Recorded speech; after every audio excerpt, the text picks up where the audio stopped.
I've had the privilege in the last 20 years of working very, very closely with many outstanding CEOs where we've worked hand in glove as we try and deal with the challenges of the time. And we've had, for the last 6 months, some of the toughest challenges we've ever had to deal with, brought upon by the economic crisis. But a few rules that I've learned just from working with really, really good CEOs. Number one is manage for a free cash flow.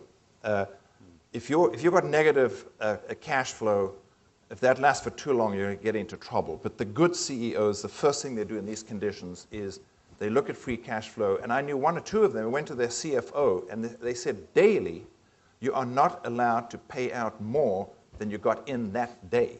And so you just freeze where your cash is you're never going to get worse off. Secondly, the really good CEOs, there's no cost that is considered too small.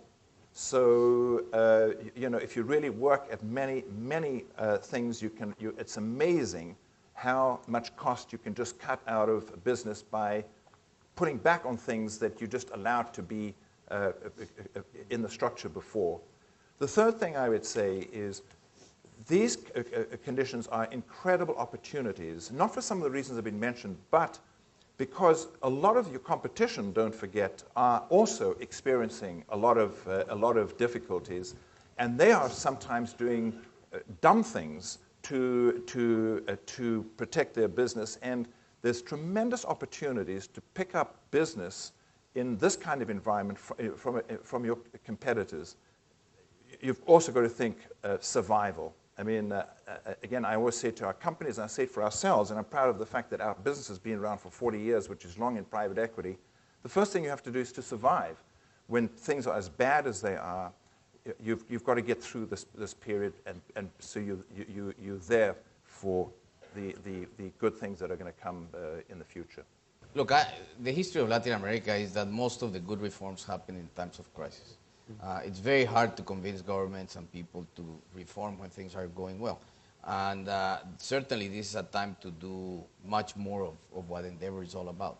I really believe that it is that deepening of entrepreneurship that is going to really create the impacts on lasting impacts on development for sure. Gary made the point, which I love, which is you actually said it even more eloquently when we were talking before, which is, I think it's fire quickly, or I think hire slowly. Hire slowly. Fire quickly, hire slowly. Right, and I think in an environment like this, and also frankly, the idea of upgrading the quality of your organization.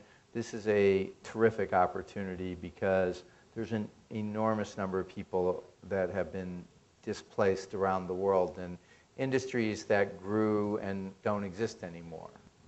What is that? The necessity is the mother of invention. My brother started a firm because he got laid off, all right? So, he looked around and he said, gee, I worked in financial services. The place was bloated. This is ridiculous. Why do I want to go get a job? The only thing I would add to that is Chip talked about the level of confidence. And on the one hand, you do not want to lose a customer, obviously. But the other hand, I think everybody's trying to take advantage of this situation. And what you're experiencing is everybody is trying.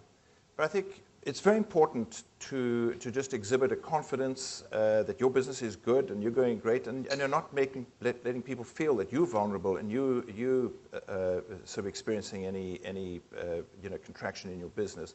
There's a lot of this. I mean, I think this is a good point. It is a question of confidence. And Bob Rubin talked previously about how inexplicably suddenly things change.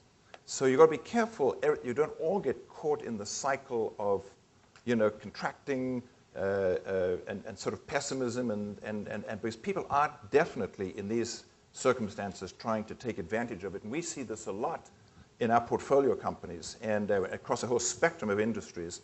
So we talk a lot with our CEOs about just the sort of the attitude don't lose a customer, but don't also feel defensive and vulnerable because they'll take advantage of you.